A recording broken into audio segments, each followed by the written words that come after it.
Hello, my friends. I'm John, your carnivore teacher. And you know what? People ask me this all the time. John, what do you actually eat in a day on the carnivore lifestyle? And I did make a video, and I will put a link to that video in the show notes of what I eat in a week. And I show pictures of it and video clips of it. This video, I'm just going to talk to you and tell you basically what I eat in a day. The truth is, it's really kind of simple. It's satisfying, it's nutrient dense, and it never gets boring. You'll see what I'm saying in a minute.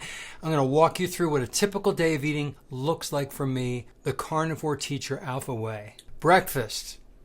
What people call breakfast, that morning meal, I skip it. I let my adrenal glands, I let my body make my breakfast for me when I wake up in the morning. And I work out fasted. And my first meal of the day is 11 o'clock a.m. I train fasted. I feel sharper and stronger and more focused that way. My body runs perfectly on stored fat and ketones in the morning, so I skip what most people call breakfast. When it's time for that first meal of the day, I break my fast. That's my intermittent fast. I haven't eaten since the night before. One of my favorite things on earth is bone broth soup. I will link the video in the show notes to this. I made a video about how to make it. But not just any bone broth. This is from bones I've saved from previous dinners, stored in the freezer in bags, then simmered down into rich, gelatinous broth. I have the crock pot, 24 to 48 hours. Amazing. That's liquid gold, collagen, minerals, amino acids, all in one. Into that broth, I'll toss ground beef or sometimes chopped steak from the night before, a big slab of butter, a couple of eggs that I crack right into the hot soup and let the soup cook it a little bit. The heat gently cooks the eggs, the yolks turn silky and rich, and it's unbelievably satisfying. That's a powerhouse meal to break my fast. Sometimes I mix it up with lamb shoulder or lamb shank, grilled my Bighorn grill. Lamb fat, in my opinion, is one of the most delicious fats on the planet, and it's higher in omega-3 fatty acids than beef is. It's kind of like fish, lamb fat. It's really good for you.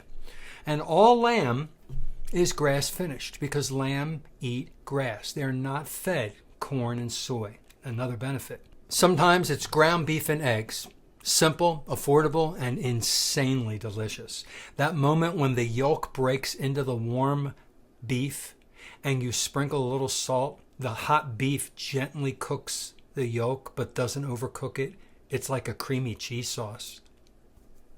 It's so good. I think I'm liking making this video because I'm talking about my favorite foods. All right, the second meal of the day is dinner. Fire, fat, and flavor. It's usually around 6 p.m., and this is where I really enjoy the process. I'll either use my Traeger grill for low and slow smoking or my Bighorn top-down flame grill for that high-heat steakhouse sear. A lot of nights, it's picanha. You know what picanha is? It's amazing. That Brazilian-style cut with the thick fat cap that crisps up perfectly on the Traeger. Other nights, it's prime rib, especially when it's on sale.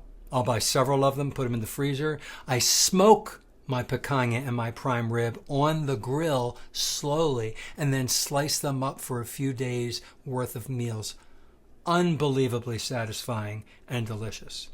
Sometimes it's beef ribs. I don't like pork ribs. I like beef ribs with the big bones, slow smoked until they practically fall apart. We're talking from like 10 a.m. until 5 o'clock at night, 6 o'clock.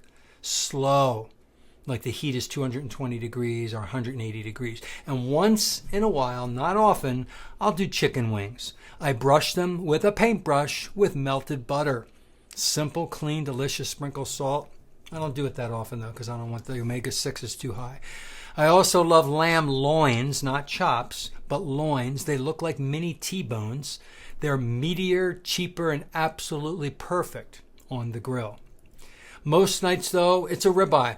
Or a chuck eye, which is called the poor man's ribeye. Sometimes I'll poach a few eggs and let the golden yolk spill over into the steak. I love that runny yolk, as you can tell. It's natural sauce. What a wonderful condiment. Once in a while, I'll go for fish. Wild caught sockeye salmon, cod, or even wild-caught shrimp drenched in butter. Actually, a couple times a week I have fish because I want to make sure I get a spectrum of carnivore foods, proteins and fats and meats in my body. Everything is cooked rare to medium rare in my world, because the closer to rare, the better the fat is, the better the vitamins. I like it as close to raw, really, as possible, while still warm in the center. That's where the flavor and the nutrition are.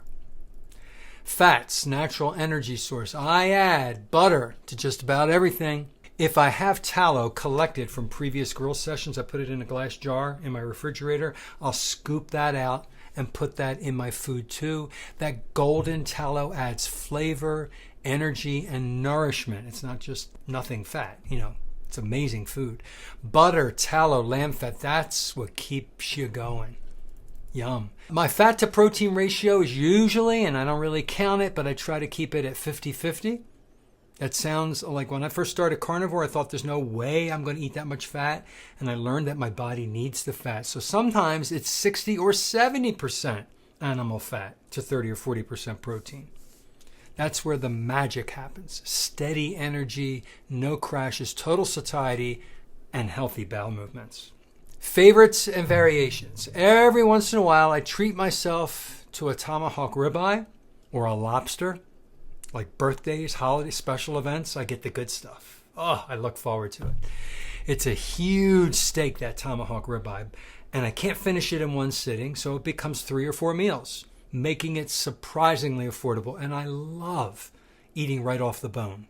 There's something primal, something alpha about taking the big ribeye bone after it's cut and finished, and I eat like an animal. It's just satisfying. It tastes better than cutting it on the plate.